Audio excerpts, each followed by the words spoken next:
Alright everybody, so we're at H on our favorite bands, A to Z, where I pick my favorite band for each respective letter, as well as my favorite release, arguably, and then runners-up with favorite release from them. So we're on to H now, and without further ado, because my shirt gives it away, Hum, who I've talked about recently, under sad circumstances, that their drummer Brian St. Pierre passed away. But I've always loved Hum. I think I discovered them in my last year of high school, and it's because my cousin gave me a mixtape, or a burnt CD as it were, because he found out that I was getting into the band Helmet, and another H band, and he made a mix of favorites of his up to that point from their studio albums, which they only had 4 at the time. And but then as a bonus track on the end, he put in different text, a bonus track, Hum, Island of the Cheetah. And when the last Helmet song from Aftertaste played out, and I was like, whoa, what's this? And I discovered one of my favorite bands ever out of there. And this is just an incredible release, so lush and sonically pleasing, so much going on, such a good headphones record. There's so many like guitars and guitar effects kind of bouncing back and forth from headphone to headphone, and at the same time these songs rock. Like, these are incredible riffs, and they knew how to write, and then Matt's kind of, you know, waxing poetic on top of all the crazy, I hate to say space rock, but crazy space rock shenanigans going on. And yeah, this one's my favorite here, Downward is Heavenward. I think it's their densest, most lush, well-written record. But, you know, you can't go wrong with Inlet, the new record that came out after 22 years or so after this. And, you know, the commercially successful You'd Prefer an Astronaut, which was a precursor to this. And even Electra 2000, I love that one too. So that's going to be number 1, Hum. And then, yeah, the follow-up is Happy Mondays. They're my runner-up. I've loved this group. Everything they did sounded like a party. There were a lot of drugs and crazy shenanigans when this band was around.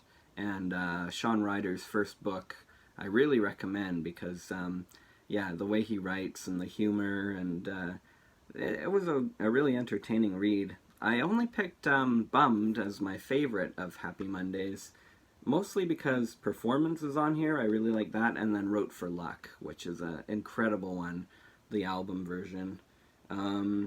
But, you know, big ups to Pills, Thrills, and Bellyaches, and I actually really like the debut. I really like that, specifically Tart Tart, but the whole thing is incredibly consistent in my opinion. I know a lot of people would disagree or say Happy Mondays was a singles band, and I really disagree with that, because I would much rather listen to any of these over 24-Hour Party People, which is a fun song, but to me it's very inconsequential compared to this material. And, you know, just everything they did sounded like a party, sounded like a rave. I'm sure their live shows were incredibly sloppy, but everyone was on something anyway, so that's okay. I think they had a keyboardist for a while who didn't even actually know how to play the keyboards, so he just kind of like mime it. He'd have all his preset tracks and he'd just mime it. Oh my god. Yeah, just the fact that they lasted at all, they didn't last very long. I think it was like from 86 to like 92, and they were really pretty much fragmented by then, when Tina and Chris from Talking Heads were helping them on their last record to that point, Yes Please. They did come back again about 7 years later, and then again 15 years later, to actually record some stuff. But yeah, I think they were a complete mess, and it's really surprising they lasted as long as they did. But I love the Happy Mondays. I love the whole Britpop, Manchester sound. It's very danceable. My favorite song from this group isn't on an album, despite what I just said. It's Judge Fudge. I really like that one a lot. But yeah, H was thankfully a little bit easier. I mean, Helmet were definitely kind of considered, but I think that everything they've done since their comeback hasn't been as strong as their 80s and 90s work. Though, Size Matters is better than people give it credit for. But yeah, Haim is an honorable mention. George Harrison, who I have the big box set by. John Hassel, who just passed away. And that made me revisit his, what's it called? Fourth World Music. Jimi Hendrix, of course. Mark Hollis, but he only did one album solo. High Places. So H was a lot easier. I don't have that huge list, and there wasn't... I was pretty set on these two making it. I mean, if Helmet had had a more consistent career, because I still listen to Helmet. I still put on Betty and Meantime and, Strap It On even. I love their old records. I love when John was drumming for them. And whenever they put a new record, I check it out. And even the ones I don't really like as much, like Monochrome, do have a few really cool songs on them. But the new one, like, that one's actually kind of garbage. Like, I try to stick up for everything, and I think the only album I've dissed on this channel is 8 by Incubus, just because I think it's so trash. And, but yeah, that new Helmet one was probably one of the most disappointing albums from an established band that I actually liked. And I'm someone that sticks up for everything, even Cut the Crap and Lulu and... I go, oh, no, those are good albums.